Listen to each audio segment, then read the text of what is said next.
حضرت سلمان فارسی رضی اللہ تعالی عنہ کے اسلام لانے کا عجیب قصہ۔ سلمان آپ کا نام ہے، ابو عبداللہ آپ کی کنیت ہے، سلمان الخیر کے لقب سے مشہور ہے۔ گویا سلمان کیا تھے؟ خیر مجسم تھے۔ ملک فارس کے راما ہرمز کے مضافات میں قصبہ جئی کے رہنے والے تھے۔ سہان فارس کے خاندان سے تھے۔ جب کوئی حضرت سلمان سے پوچھتا ابن من انت، آپ کس کے بیٹے ہیں، تو یہ جواب دیتے انا سلمان ابن الاسلام، میں سلمان بیٹا اسلام کا ہوں، یعنی میرے روحانی وجود کا سبب اسلام ہے اور وہی میرا مربی ہے۔ فنعم الاب و نعم الابن، بس کیا اچھا باپ ہے اور کیا اچھا بیٹا۔ حضرت سلمان فارسی رضی اللہ عنہ کی عمر بہت زیادہ ہوئی۔ کہا جاتا ہے کہ حضرت سلمان فارسی نے حضرت مسیح ابن مریم علیہ السلام کا زمانہ پایا، اور بعض کہتے ہیں کہ حضرت مسیح کا زمانہ تو نہیں، لیکن حضرت مسیح کے کسی حواری اور وصی کا زمانہ پایا۔ حافظ ذہبی کہتے ہیں کہ جس قدر اقوال بھی ان کی عمر کے بارے میں پائے جاتے ہیں، اور وہ سب اس پر متفق ہے کہ آپ کی عمر 250 سال سے متجاوز ہے۔ ابو الشیخ طبقات میں لکھتے ہیں کہ اہل علم یہ کہتے ہیں کہ حضرت سلمان فارسی رضی اللہ تعالی عنہ 350 سال زندہ رہے، لیکن 250 سال میں تو کسی کو شک نہیں۔ حضرت ابن عباس رضی اللہ تعالی عنہ فرماتے ہیں کہ مجھ سے سلمان فارسی رضی اللہ تعالی عنہ نے اپنے اسلام لانے کا واقعہ خود اپنی زبان سے اس طرح بیان کیا کہ میں ملک فارس میں سے قریہ جئی کا رہنے والا تھا۔ میرا باپ اپنے شہر کا چودھری تھا اور سب سے زیادہ مجھ کو محبوب رکھتا تھا۔ جس طرح کنواری لڑکیوں کی حفاظت کرتے ہیں، اسی طرح میری حفاظت کرتا تھا اور مجھ کو گھر سے باہر نہیں جانے دیتا تھا۔ ہم مذہباً مجوسی تھے۔ میرے باپ نے مجھے آتشکدہ کا محافظ اور نگہبان بنا رکھا تھا کہ کسی وقت آگ بجھنے نہ پائے۔ ایک مرتبہ میرا باپ تعمیر کے کام میں مشغول تھا، اس لیے بمجبوری مجھے کسی زمین اور کھیت کی خبرگیری کے لیے بھیجا اور یہ تاکید کی کہ دیر نہ کرنا۔ میں گھر سے نکلا، راستہ میں ایک گرجا پڑتا تھا، اندر سے کچھ آواز سنائی دی۔ میں دیکھنے کے لیے اندر گھسا، دیکھا تو نصارہ کا ایک جماعت ہے جو نماز میں مشغول ہے۔ مجھ کو ان کی عبادت پسند آئی اور اپنے دل میں یہ کہا کہ یہ دین ہمارے دین سے بہتر ہے۔ میں نے ان لوگوں سے دریافت کیا کہ اس دین کی اصل کہاں ہے۔ ان لوگوں نے کہا کہ ملک شام میں، اسی میں آفتاب غروب ہو گیا۔ باپ نے انتظار کر کے تلاش میں اقصد دوڑائے۔ جب گھر واپس آیا تو باپ نے دریافت کیا، اے بیٹے تو کہاں تھا؟ میں نے تمام واقعہ بیان کیا۔ باپ نے کہا، اس دین نصرانیت میں کوئی خیر نہیں ہے، تیرے ہی باپ دادا کا دین آتش پرستی ہے، بہتر ہے۔ میں نے کہا، ہرگز نہیں، خدا کی قسم نصرانیوں ہی کا دین ہمارے دین سے بہتر ہے۔ باپ نے میرے پیر میں بیڑیاں ڈال دی اور گھر سے باہر نکلنا بند کر دیا، جیسے فرعون نے موسیٰ علیہ السلام سے کہا، لَإِنِ اتَّخَذْتَ إِلَٰهًا غَيْرِي لَأَجْعَلَنَّكَ مِنَ الْمَسْجُونِينَ، اگر تو نے میرے سوا کسی کو معبود بنایا تو میں تجھے قید کر دوں گا۔ میں نے پوشیدہ طور پر نصاری سے کہلا بھیجا کہ جب کوئی قافلہ شام کو جائے تو مجھ کو اطلاع کرنا۔ چنانچہ انہوں نے مجھ کو ایک موقع پر اطلاع دی کہ نصاری کے تاجروں کا ایک قافلہ شام واپس جانے والا ہے۔ میں نے موقع پا کر بیڑیاں اپنے پیر سے نکال پھینکی اور گھر سے نکل کر ان کے ساتھ ہو گیا۔ شام پہنچ کر دریافت کیا کہ عیسائیوں کا سب سے بڑا عالم کون ہے۔ لوگوں نے ایک پادری کا نام بتلایا۔ میں اس کے پاس پہنچا اور اس نے اپنا تمام واقعہ بیان کیا اور یہ کہا کہ میں آپ کی خدمت میں رہ کر آپ کا دین سیکھنا چاہتا ہوں۔ مجھ کو آپ کا دین مرغوب اور پسند ہے۔ آپ اجازت دیں تو آپ کی خدمت میں رہ پڑوں اور دین سیکھوں اور آپ کے ساتھ نمازیں پڑھا کروں۔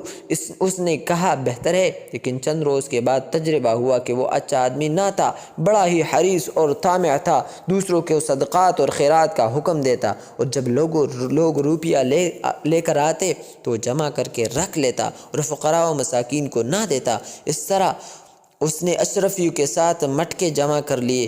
جب وہ مر گیا اور لوگ حسن عقیدت کے ساتھ اس کی تجہیز و تکفین کے لیے جمع ہوئے تو میں نے لوگوں سے اس کا حال بیان کیا اور وہ 7 مٹکے دکھلائے۔ لوگوں نے یہ دیکھ کر کہا، خدا کی قسم ہم ایسے شخص کو ہرگز دفن نہ کریں گے۔ بالآخر اس پادری کو سولی پر لٹکا کر سنسار کر دیا گیا اور اس کی جگہ کسی اور عالم کو بٹھا دیا۔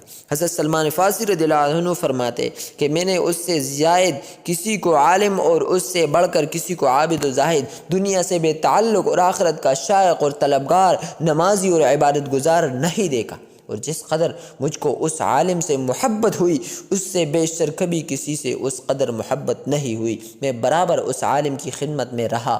جب ان کا آخر وقت آ گیا تو میں نے عرض کیا کہ آپ مجھ کو وصیت کیجئے اور بتلا دیجئے کہ آپ کے بعد کس کی خدمت میں جا کر میں رہوں۔ کہا کہ موصل میں ایک عالم ہے، تم اس کے پاس چلے جانا۔ چنانچہ میں ان کے پاس گیا اور ان کے بعد ان کی وصیت کے مطابق نصیبین میں ایک عالم کے پاس جا کر رہا، اور ان کی وفات کے بعد ان کی وصیت کے مطابق شہر عموریہ میں ایک عالم کے پاس رہا۔ جب ان کا بھی انتقال ہونے لگا تو میں نے کہا کہ میں فلاں عالم کے پاس رہا، اب آپ بتلائے کہ میں کہاں جاؤں۔ اس عالم نے کہا میری نظر میں اس وقت کوئی ایسا عالم نہیں جو صحیح راستہ پر ہو اور میں تم کو اس کا پتہ بتاؤں۔ البتہ ایک نبی کے ظہور کا وقت قریب آ گیا ہے جو دین ابراہیمی پر ہوگا، عرب کی سرزمین پر اس کا ظہور ہوگا، ایک نخلستانی زمین کی طرف ہجرت کرے گا۔ اگر تم سے وہاں پہنچنا ممکن ہو تو ضرور پہنچنا۔ ان کی علامت یہ ہوگی کہ وہ صدقہ کا مال نہ کھائے گا، ہدیہ قبول کریں گے، دونوں شانوں کے درمیان مہر نبوت ہوگی۔ جب تم ان کو دیکھو گے تو پہچان لو گے۔ اسی اثنا میں میرے پاس کچھ گائیں اور بکریاں بھی جمع ہو گئی تھی۔ اتفاق سے ایک قافلہ عرب کا جانے والا مجھ کو مل گیا۔ میں نے ان سے کہا کہ تم لوگ مجھے کو ساتھ لے چلو، یہ گائے اور بکریاں سب کے سب تم کو دے دوں گا۔ ان لوگوں نے اس کو قبول کیا اور مجھ کو ساتھ لے لیا۔ جب وہ وادی قری میں پہنچے تو میرے ساتھ یہ بدسلوکی کی کہ غلام بنا کر ایک یہودی کے پاس فروخت کر دیا۔ جب اس کے ساتھ آیا تو کھجور کی درخت دیکھ کر خیال ہوا کہ شاید یہی وہ سرزمین ہے، لیکن ابھی پورا اطمینان نہیں ہوا تھا کہ بنی قریظہ کا ایک یہودی اس کے پاس آیا اور مجھ کو اس سے خرید کر مدینہ لے آیا۔ جب میں مدینہ پہنچا تو خدا کی قسم مدینہ کو دیکھتے ہی پہچان لیا اور یقین کیا کہ یہ وہی شہر ہے جو مجھ کو بتلا گیا۔ صحیح بخاری میں خود حضرت سلمان فارسی رضی اللہ عنہ نے سے مروی ہے کہ میں اس طرح 10 مرتبہ سے زیادہ فروخت ہوا ہوں۔ لوگوں نے سلمان کو بار بار بے رغبتی کے ساتھ دراہم معدودہ چند درہموں میں خریدا، لیکن اس کی اصلی قیمت کو کسی نے نہ پہچانا۔ میں مدینہ میں اس یہودی کے پاس رہا اور بنو قریظہ میں اس کے درختوں کا کام کرتا رہا۔ اللہ تعالیٰ کے نبی کریم صلی اللہ علیہ وسلم کو مکہ میں مبعوث فرمایا، مگر مجھ کو غلامی اور خدمت کی وجہ سے مطلق علم نہ ہوا۔ جب آپ صلی اللہ علیہ وسلم ہجرت فرما کر مدینہ تشریف لائے اور قباء میں بنی عمر بن عوف کے یہاں آپ صلی اللہ علیہ وسلم نے قیام فرمایا، میں اس وقت ایک کھجور کے درخت پر چڑھا ہوا کام کر رہا تھا اور میرا آقا درخت کے نیچے بیٹھا ہوا تھا کہ ایک یہودی آیا جو میرے آقا کا چچا زاد بھائی تھا، اور یہ کہنے لگا خدا بنی قیلہ یعنی انصار کو ہلاک کرے، کہ قباء میں ایک شخص کے گرد جمع ہے جو مکہ سے آیا ہے اور یہ کہتے ہیں کہ یہ شخص نبی اور پیغمبر ہے۔ سلمان رضی اللہ عنہ فرماتے ہیں خدا کی قسم یہ سننا تھا کہ مجھ کو لرزہ اور کھپکپی نے پکڑا اور مجھ کو یہ غالب گمان ہو گیا کہ میں نے اپنے آقا پر اب گرا۔ وہ دونوں یہودی ان کی اس حالت اور کیفیت کو دیکھ کر سخت متعجب ہوتے اور سلمان کی زبان حال یہ شعر پڑھ رہی تھی: خلیلی لا واللہ ما انا منکما اذا علم من آل لیلہ بدا لیا۔ اے میرے دوست خدا کی قسم میں اب تم میں سے نہیں رہا جب کہ مجھ کو دیار لیلا کا کوئی پہاڑ نظر آ گیا۔ بہرحال دل کو تھام کر درخت سے اترا اور اس نے آنے والے یہودی سے پوچھنے لگا بتاؤ تو صحیح تم کیا بیان کر رہے تھے؟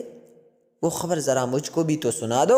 یہ دیکھ کر میرے آقا کو غصہ آ گیا اور زور سے ایک تمانچہ میرے رسید کیا اور کہا تجھ کو اس سے کیا مطلب، تو اپنا کام کر۔ جب شام ہوئی اور کام سے فراغت ہوئی تو جو کچھ میرے پاس جمع تھا وہ ساتھ لیا اور آپ صلی اللہ علیہ وسلم کی خدمت میں حاضر ہوا۔ اس وقت قباء میں تشریف فرماتے۔ میں نے عرض کیا کہ مجھ کو معلوم ہوا کہ آپ صلی اللہ علیہ وسلم کے اور آپ کے رفقا کے پاس کچھ نہیں، آپ سب حضرات صاحب حاجت ہیں، اس لیے میں آپ کے لیے اور آپ کے رفقا کے لیے صدقہ پیش کرنا چاہتا۔ آپ نے اپنی ذات مطہرہ کے لیے صدقہ قبول کرنے سے انکار کر دیا اور یہ فرمایا کہ میں صدقہ نہیں کھاتا، اور صحابہ کو اجازت دے دی کہ تم لے لو۔ حضرت سلمان فارسی رضی اللہ عنہ کہتے ہیں میں نے اپنے دل میں کہا خدا کی قسم یہ ان 3 علامتوں میں سے ایک ہے۔ میں واپس ہو گیا اور پھر کچھ جمع کرنا شروع کر دیا۔ جب آپ صلی اللہ علیہ وسلم مدینہ تشریف لائے تو میں پھر حاضر خدمت ہوا اور عرض کیا کہ میرا دل چاہتا ہے کہ آپ صلی اللہ علیہ وسلم کی خدمت میں کچھ پیش کروں، صدقہ تو آپ قبول نہیں فرماتے، یہ ہدیہ لے کر حاضر ہوا ہوں۔ آپ نے قبول فرما لیا اور خود بھی اس میں سے کھایا اور صحابہ کرام کو بھی کھلایا۔ میں نے اپنے دل میں کہا یہ دوسری علامت ہے۔ میں واپس آ گیا اور 2-4 روز کے بعد پھر آپ صلی اللہ علیہ وسلم کی خدمت میں حاضر ہوں۔ آپ صلی اللہ علیہ وسلم اس وقت ایک جنازے کے ہمراہ بقیع میں تشریف فرماتے اور صحابہ کرام کی ایک جماعت آپ صلی اللہ علیہ وسلم کے ہمراہ تھے۔ آپ صلی اللہ علیہ وسلم درمیان میں تشریف فرماتے، میں نے سلام کیا اور سامنے سے اٹھ کر پیچھے آ بیٹھا تھا کہ مہر نبوت دیکھوں۔ آپ صلی اللہ علیہ وسلم سمجھ گئے، پشت مبارک سے چادر اٹھا دی، میں نے دیکھتے ہی پہچان لیا اور اٹھ کر مہر نبوت کو بوسہ دیا اور رو پڑا۔ آپ صلی اللہ علیہ وسلم نے ارشاد فرمایا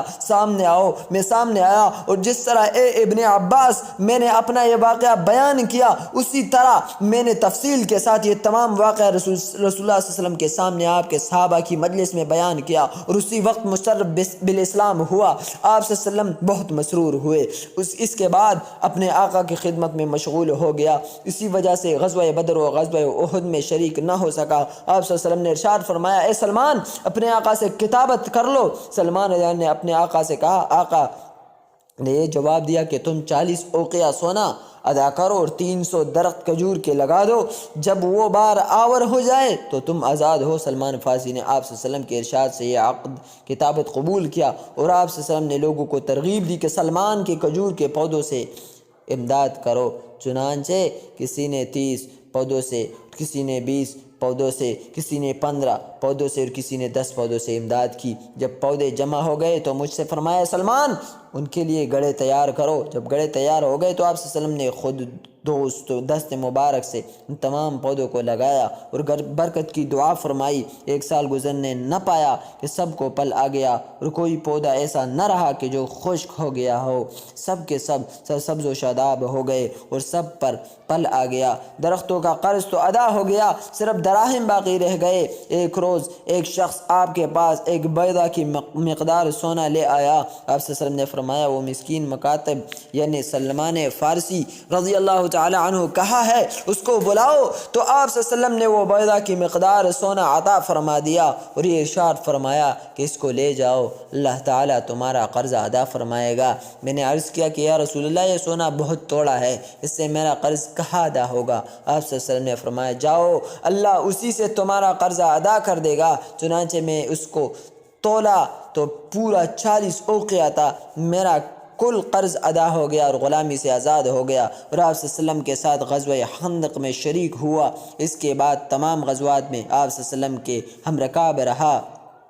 سلمان کا اگر نام پوچھو تو عبداللہ ہے، نسبت پوچھو تو ابن الاسلام یعنی اسلام کا فرزندار جمند ہے، انجمن ہے۔ سرمایہ اور دولت پوچھو تو فقر ہے، دکان ان کی مسجد ہے، کمائی ان کی صبر ہے، لباس ان کا تقوی ہے، تکیہ ان کا بیداری ہے۔ ان کا خاص اعزاز حضور اقدس کا سلمان منا اہل البیت، سلمان ہمارے گھرانہ کا ایک فرد ہے فرمانا ہے۔ اور اگر ان کا قصد اور ارادہ پوچھو تو اللہ کی ذات اور اس کی خوشنودی ہے، اور اگر یہ پوچھتے ہو کہ کہاں جا رہے ہیں تو سمجھ لو کہ جنت کی طرف جا رہے ہیں، اور اگر یہ پوچھتے ہو کہ اس سفر میں ان کا ہادی اور رہنما کون ہے تو خوب جان لو کہ وہ امام المتقین، ہادی الخلائق الی رب العالمین، سید الاولین والآخرین، خاتم الانبیاء والمرسلین صلی اللہ علیہ وسلم ہے۔